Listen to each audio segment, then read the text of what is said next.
Meryl Streep, Rafael Santandreu y Coldplay. De ellos vamos a hablar en Ellas hablan de ciencia. Van a tener cierto protagonismo, pero la gran protagonista de esta nueva entrega, de este espacio, es una nueva investigadora de nuestra universidad. En este caso estamos hablando de Francisca Sempere Ripoll. Francisca es investigadora del Departamento de Organización de Empresas, en concreto del grupo Clúster Innovación.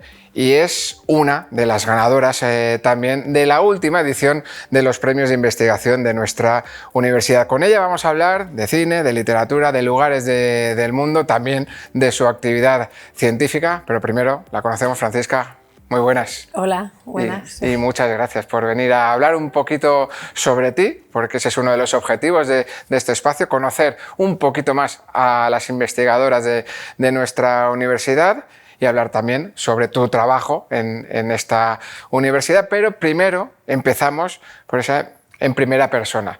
Un bloque que comenzamos siempre preguntándote por qué persona o personas de tu ámbito personal o laboral te han marcado o lo siguen haciendo.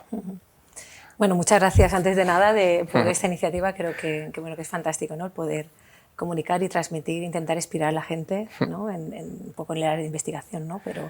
Pero el mostrar esta parte humana que los investigadores tenemos y que a veces pues, es un poco desconocida. Pues bueno, con personas que me han marcado desde el punto de vista de investigación, pues José Luis Hervás, que fue mi director de tesis, que yo lo encontré un poco por casualidad y me abrió, realmente fue como una inspiración, ha sido como un poco como mi maestro, ¿no? Al final el maestro es esa persona que te va guiando, ¿no? Sí, que te guía y que para ti es alguien, una persona de referencia, y gracias a él pues he conseguido todo, hemos trabajado juntos mano a mano y bueno, yo creo que somos un equipo fantástico, ¿no? Con el resto de gente que somos en el grupo. Y luego desde el punto de vista más personal, pues bueno, la persona que más me ha marcado en mi vida ha sido pues el que es actualmente mi marido, Nando, ¿no? Porque el conocerlo, pues bueno, pues al final ha sido un cambio en mi vida. Yo he crecido con él, personal, profesionalmente. Es una persona con una capacidad de relaciones sociales maravillosa que admiro muchísimo. Y tiene una capacidad de síntesis, de simplificación que yo no tengo, ¿no? Yo soy como más complicada. Y bueno, pues es... complementario, ¿no? Es muy complementario a mí, sí. ¿Y un recuerdo te lleva hacia Nando? ¿Te lleva hacia...? Me lleva hacia temas familiares, sí. Porque aquello que recuerdas que te genera más emoción es aquello que recuerdas con más intensidad. Y bueno, y sin duda es el nacimiento de mis hijas. Yo tengo 2 hijas. Y bueno, ese recuerdo es maravilloso, ¿no? Y preguntamos siempre también, Francisca, vuestro lugar preferido en el mundo.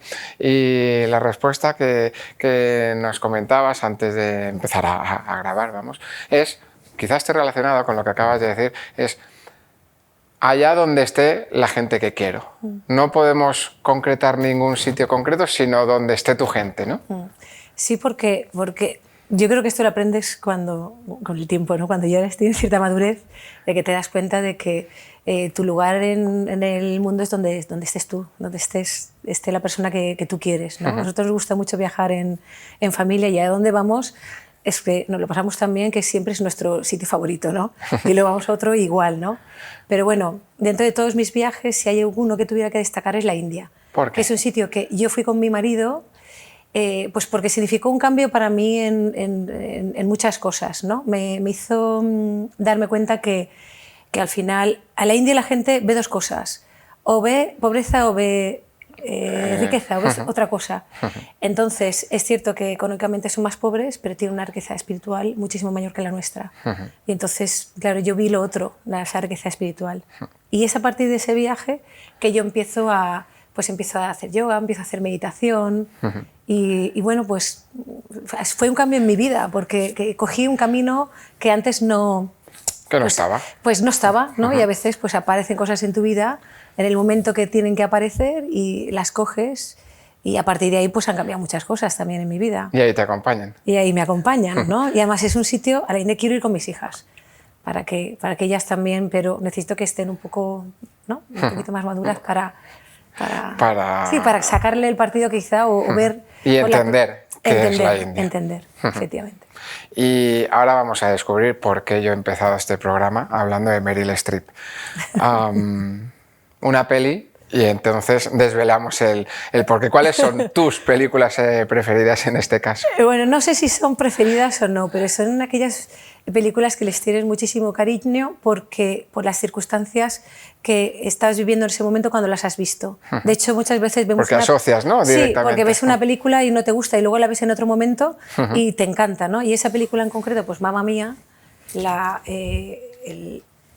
cuando mis hijas la descubren, que eran pequeñitas, las dos, pues coincidíamos que yo estaba en una estancia investigadora en Estados Unidos, porque en julio siempre me las cogía y me las llevaba a una estancia investigadora conmigo, mi marido me lo dejaba aquí y aprovechaba para que ellas aprendieran inglés y yo pues seguir investigando, ¿no? Pues el de tener otros contactos con otras universidades, con otros grupos de investigación. Y entonces ellas descubren la película de Mamma Mía que yo les obligaba a ver todo en inglés. Y entonces les gustaba tanto la película que la veían todos los días. Todos los días les tenía que poner Mamma Mía. Entonces Mamma Mía es una película como muy de la familia, muy ahí de coincidimos. nosotros. Yo creo que es una de las películas que más ha visto mi hija también. O sea que, pero no solo Mamma Mía, porque hay otra también vinculada sí o sí con el mundo de la música, que también la tienes entre que es Los niños top, ¿no? Sí, que es Los niños del coro. Porque también relacionado pues, con mis hijas, porque es que al final mis hijas es la primera película que ven, que son conscientes, que ven una película que ya no de dibujos animados, es como una historia. Esa película les marcó muchísimo a mis hijas, de hecho las dos lloraban desesperadamente cuando se acababa, querían que la volviéramos a poner, pero era una película que estaban pasando en la televisión y yo no la tenía, ¿vale? Pero luego lo que es la banda sonora de esa película, pues la han escuchado mucho, la escuchamos mucho y es como muy entrañable, ¿no? Y la hemos visto muchas veces otra vez juntos, ¿no? Esa película como que ves muchas veces, ¿no? Viva la vida define también quién es Francisca Sempere. Sí, quién soy yo y quién es un poco mi familia. Es la canción que ponemos cuando son los cumpleaños, cuando queremos hacer alguna sorpresa, cuando ya oímos esa canción de fondo, ya es que algo bonito va a pasar, ¿no? Algo bueno está por venir. De hecho, hace 2 veranos fuimos a verle a Italia, los 4. Bueno, a ver si sacan pronto las entradas de aquí, del año que viene, que en principio hay gira. Sí. Y en esa presentación que hacía yo hace unos minutos, hablaba de Rafael Santandreu también, porque él es el autor de un libro importante para ti, como es Ser feliz en Alaska. ¿Por qué? ¿Qué guarda ese libro por el que te ha venido a la mente pues porque citarlo? Yo he leído muchos libros y muchos han significado cosas para mí, ¿no? A mí me gusta mucho, igual que las personas, no sé, aprender de todo lo que ocurre, pero es que hay veces que lees algo y lo lees como que en el momento que lo necesitas, ¿no? Sí. Adecuado, ¿no? Igual cuando lo lees y igual no le haces caso y bueno, pues cayó en mis manos ese libro así un poquito por casualidad, me lo pasó mi compañero y amigo Alejandro Rodríguez y me dijo, lévate este libro. Y de hecho me lo he leído ya varias veces, a veces como que me lo vuelvo a leer para no olvidarme de lo importante que es la actitud que tenemos frente a las cosas, ¿no? Que ya no es las cosas que nos ocurren, sino cómo las afrontamos, ¿no? Y entonces, pues bueno, pues fue una pequeña reflexión que bueno, pues te ayuda a cambiar cosas, ¿no? En tu vida. ¿Cuál es el gran desafío ahora mismo de Francisca Sempere?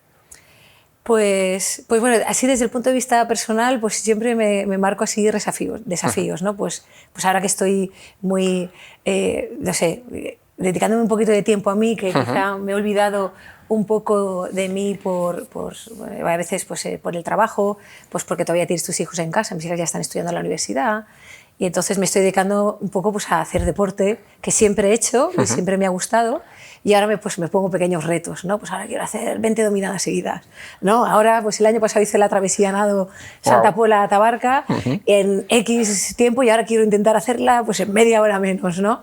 Entonces, eso a mí me motiva, ¿no? Me motiva a ponerme retos, desafíos, eso desde el punto de vista un poco más personal. Desde el punto de vista universitario, porque a mí la docencia es algo que Me preocupa y me gusta mucho, ¿no? Siempre el pensar qué hago para llegar a mis alumnos, para el motivarles para que realmente aprendan.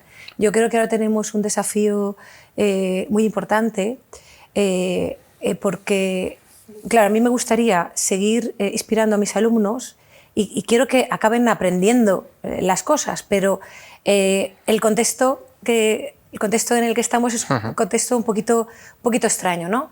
Bueno, extraño no, es diferente. Y tenemos que conseguir esto teniendo en cuenta el contexto en el que estamos, ¿no? Unos alumnos que tienen unos intereses que no eran los que nosotros teníamos, que viven en la inmediatez, que se aburren un poco de todos, que leen poco, saben expresarse poco, a veces les hacemos pensar poco. Tenemos un contexto también de la inteligencia artificial que tenemos que ser capaces, el profesorado, de incorporarlo de forma inteligente en todo el proceso de aprendizaje. Entonces, si conseguimos que no es fácil. Sí, pero por eso te digo que es un reto, ¿no? Es un desafío importante. Yo creo que la universidad tiene que prepararnos muy bien al profesorado en inteligencia artificial. Tenemos que saber mucho para aplicarlo muy bien en todo el proceso de aprendizaje. Sí, porque el que está escuchando posiblemente sepa más. Claro. Entonces, claro, ellos lo saben a su forma, a su manera, ¿no? Porque ellos se creen que no hace falta saber las cosas porque la IA me lo dice. Pero no, hay que hacer algunas cosas más. Y luego, pues el contexto de un poco de infraestructuras, ¿no? Que cada vez un poco pues tenemos más gente en clase, económicamente pues nos aprietan más en por eso, grupos más numerosos.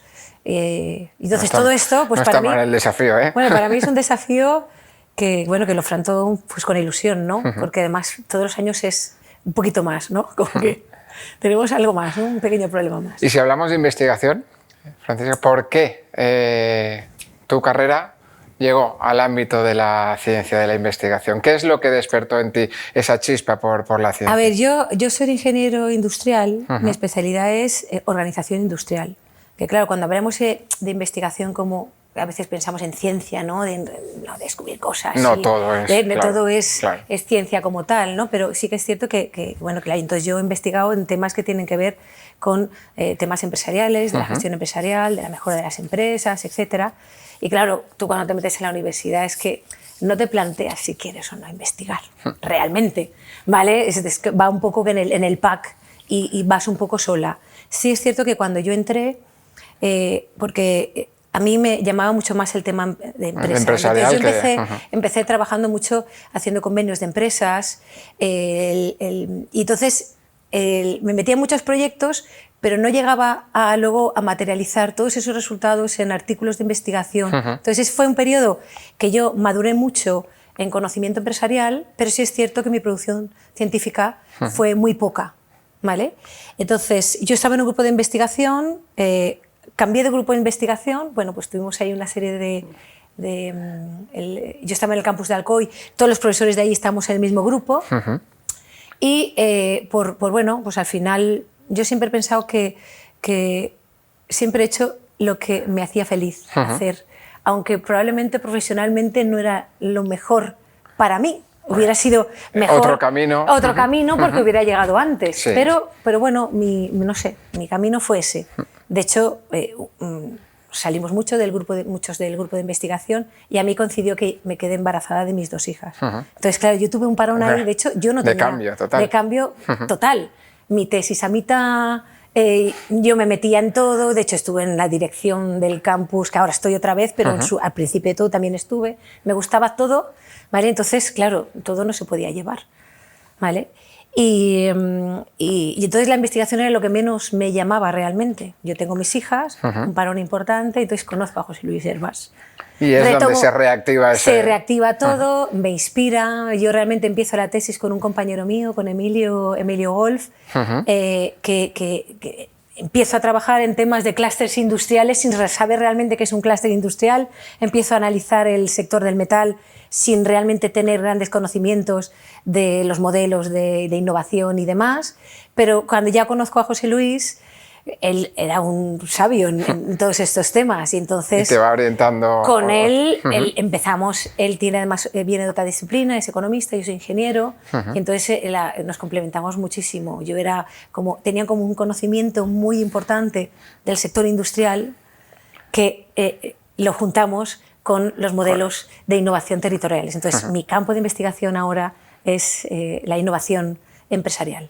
Y adentrándonos un poquito, no vamos a detenernos mucho porque da para hablar muchísimo, pero en ese sello o en esa idea de innovación empresarial, si tuviéramos que hacer un diagnóstico, vamos a hacerlo de nuestro territorio, de la Comunidad Valenciana, ¿cuál sería a día de hoy?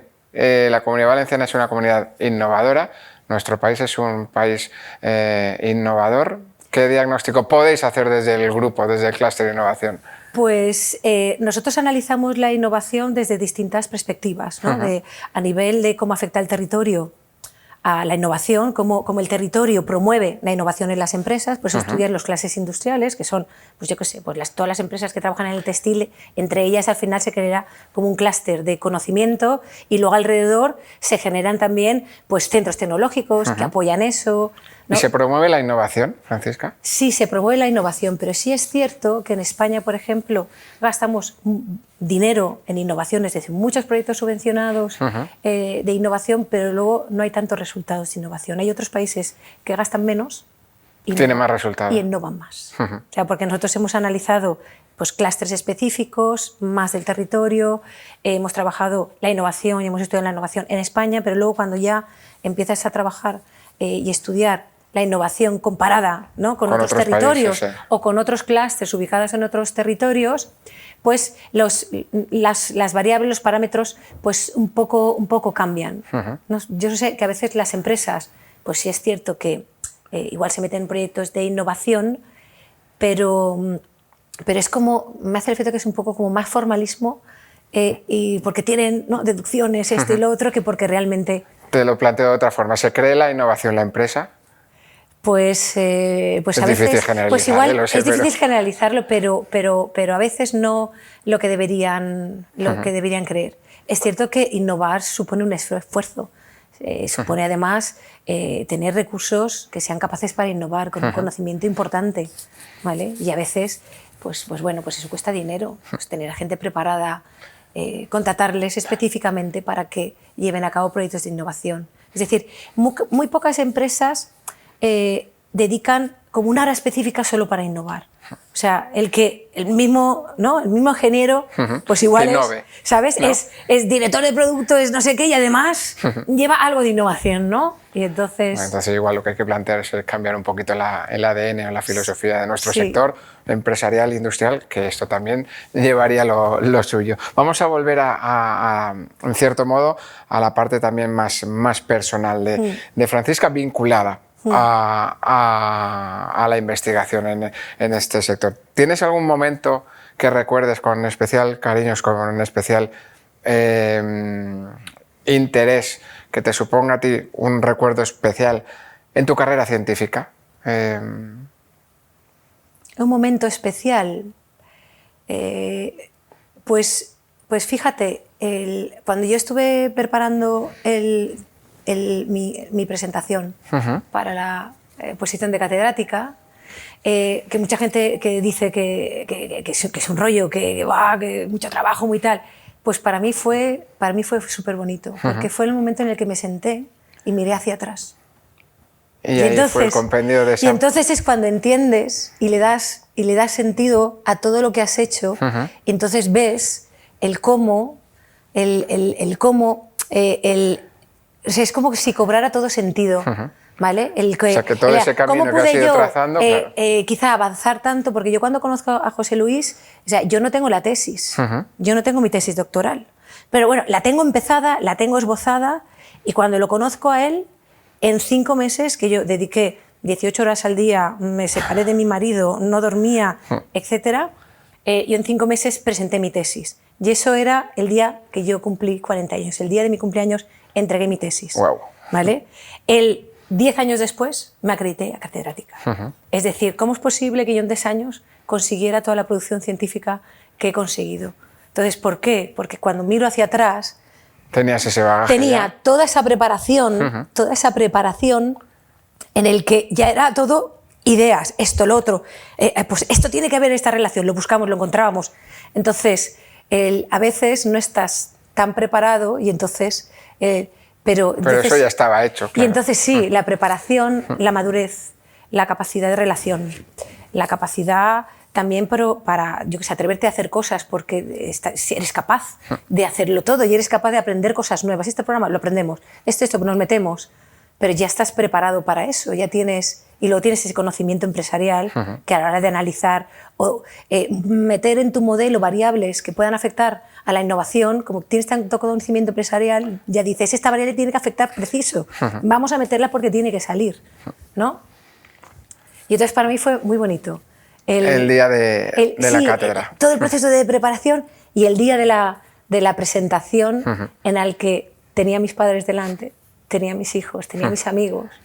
Y es un poco como que, bueno, que ellos entendieron también. Hasta aquí he llegado, ¿no? ¿Sabes? Claro. El por qué, ¿no? El por qué mi mamá no sé qué, o mi marido, ¿no? Ya entendió, ¿no? Un poco que, wow, ¿no?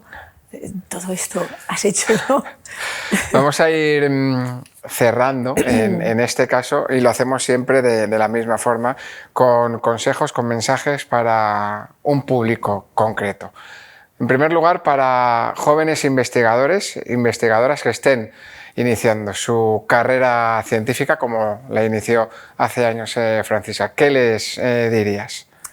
Pues mira, yo les diría, yo es cierto que mi objetivo no fue desde el principio ser catedrática, entonces yo ni siquiera me había mirado cuáles eran los criterios que tenía que tener para llegar. En mi vida fui haciendo lo que me hacía feliz hacer, ¿no? De hecho, mis estancias de investigación no me fui por mí, me fui porque yo quería llevarme a mis hijas para que estudiaran en un colegio y luego de paso yo investigaba, ¿vale? Pero que, bueno, al final me salió bien. Entonces yo les diría dos cosas. Que sí que tengan claro un objetivo, que tengan su listita de que... De cosas, de los checks, ¿no? Cosas sí, porque hay mucho que hacer y nos podemos despistar, pero sí que les diría otra cosa, que dentro de lo que hay que hacer, que hicieran las cosas en las que realmente creen y que les hacen feliz, porque es mucho tiempo el que hay que dedicar, es mucho esfuerzo el que hay que dedicar, y entonces el qué de haces y el con quién lo haces es importante. ¿Quién te rodea? Porque al final tenemos que ser felices en el proceso, porque si no... Mal vamos. Mal vamos. ¿Y a los más peques, Francisca? Por ese interés por la ciencia a los global? más peques, yo les diría que, no sé, les pediría actitud. Actitud siempre, que tengan actitud para aprender, ¿vale? Porque si tienes actitud, aprenderás. Si tú quieres conseguir eso, al final lo conseguirás. Te costará más o menos, pero lo vas a conseguir. Entonces, actitud. La actitud multiplica el conocimiento, multiplica la experiencia, y a veces con mucha actitud hay personajes que han conseguido mucho sabiendo poco, y hay gente que sabiendo mucho, como no tienen actitud, no han conseguido nada. Si lo tenemos todo, si tenemos todos los ingredientes, ¿no? Tenemos formación, preparación, tenemos experiencia, pues la actitud pues un poco multiplica. Porque la suerte al final, la suerte es que te toque la lotería, pero la suerte hay como dos ingredientes. Uno es la preparación y otra cosa es la oportunidad. Si te surge la oportunidad y estás preparado, la cogerás. Pero si no estás preparado, ya te pueden pasar oportunidades y oportunidades y oportunidades. Entonces yo les diría que se preparen bien, con actitud, y bueno, que intenten ser felices en el camino. Eso es lo que les diría a los más jóvenes.